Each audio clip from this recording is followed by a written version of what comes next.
लोकसभा में नेता प्रतिपक्ष राहुल गांधी इन दिनों बिहार में वोटर अधिकार यात्रा पर हैं और वो इस दौरान केंद्र सरकार और प्रधानमंत्री नरेंद्र मोदी पर तीखे सवाल उठा रहे हैं। इस यात्रा के 12वें दिन राहुल गांधी ने दावा किया कि बिहार में करीब 65 लाख गरीब और दलित और पिछड़े वर्ग के लोगों के नाम मतदान सूची से हटाए गए हैं। उनका आरोप है कि ये एक सोची समझी रणनीति का हिस्सा है ताकि एक खास वर्ग के वोट को कमजोर किया जा सके। राहुल गांधी ने दिन की शुरुआत सीतामढ़ी की जानकी मंदिर में पूजा अर्चना से की। इसके बाद उनका काफिला पूर्वी चंपारण और मोतिहारी पहुंचा, जहां उनके साथ हिमाचल प्रदेश के मुख्यमंत्री सुखविंदर सुक्खू और अन्य महागठबंधन के नेता साथ थे। मोतिहारी में संविधान सुरक्षा सम्मेलन को संबोधित करते हुए राहुल गांधी ने कहा, अगर प्रधानमंत्री पर वोट से जुड़े इतने गंभीर आरोप लगाए गए हैं तो उनका प्रतिक्रिया आना चाहिए।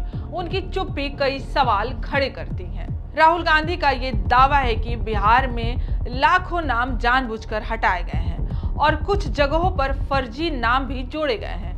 उन्होंने महाराष्ट्र के लोकसभा चुनाव का उदाहरण देते हुए कहा कि वहां 1 करोड़ फर्जी वोटर जोड़े गए हैं। ये बयान एक बड़ी राजनीतिक बहस को जन्म दे रहा है, क्योंकि अगर ये आरोप सही है तो ये लोकतंत्र की प्रक्रिया पर गंभीर सवाल उठाते हैं। राहुल गांधी ने मंच से संविधान की प्रति दिखाते हुए कहा कि ये हमारे अधिकारों की रक्षा करने वाला ग्रंथ है। उन्होंने डॉक्टर अंबेडकर को याद करते हुए कहा कि संविधान की भावना के साथ कोई छेड़छाड़ समाज के कमजोर वर्गों के लिए खतरनाक हो सकती है। उनका ये भी कहना था कि राष्ट्रीय स्तर पर जातिगत जनगणना कराई जाएगी। इसके बाद 50% आरक्षण की सीमा को समाप्त कर पिछड़े वर्गों की भागीदारी बढ़ाई जाएगी।